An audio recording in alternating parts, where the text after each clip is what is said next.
Dearly beloved, my name is Patrick M. Hagen, and I'm the creator of the Surest Word on WhatsApp, Facebook, and YouTube. For some time, I have been coming your way with a topic that I've titled Fighting the African Lions and Bears. We looked at black inferiority, and we started looking at the African terror. We have done the episode 6 of the African terror, and we're doing the last one. That is episode 7. And so we are using the same scriptures. First one from 1 Samuel 17 and 36 that says that your servant killed or fought both the lion and the bear, and this uncircumcised Philistine shall be like one of them, for he has defied the armies of the living God. And the second one is from Psalm 91 and verse 5 that says that thou shalt not be afraid of the terror by night, nor for the arrow that flieth by day.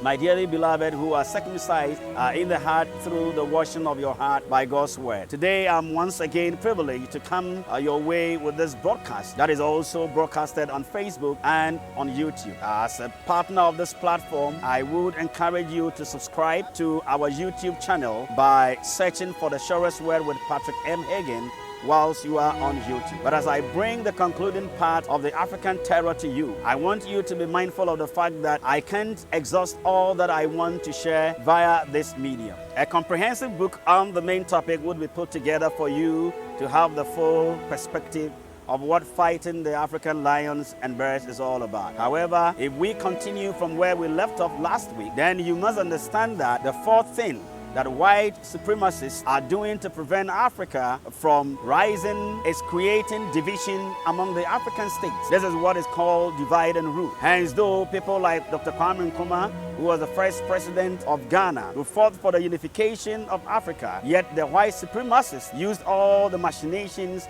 that they had to thwart the effort of the man, British Broadcasting Corporation, that is BBC, voted as the African man of the millennium. And so though the African Union exists today as an organization, its effectiveness in terms of helping the African states to even create a common market only exists in books. Recently, I was watching Mo Ibrahim interview Mohammed Aliko Dangote, the richest man in Africa, on Al Jazeera. And Aliko didn't mince words by saying that it's difficult for him to do business with Benin, which is closer to Nigeria, than to do it with Ghana. The only reason for something like this to happen is that Benin is a francophone country, whilst Ghana and Nigeria are anglophone.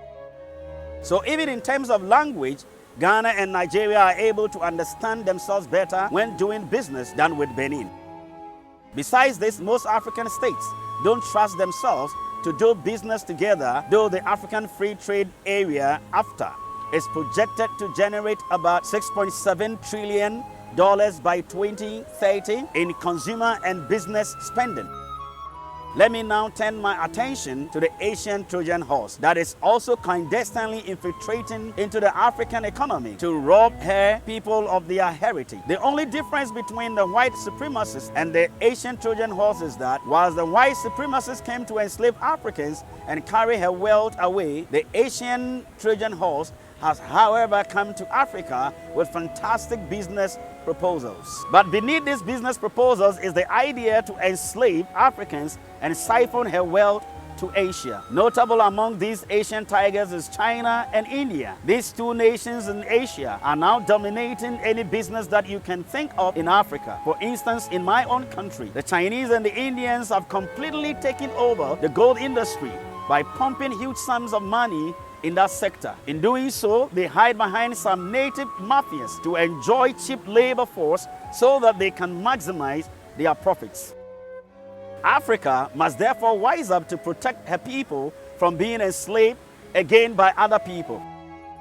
Join me next week as we take a look at the African mafia, the system created by most African governments and opinion leaders to impede the growth of Africa. But before we do that, you've got to surrender your life to Jesus Christ if you haven't done that already. For He is the only one that can truly set you free. Shalom.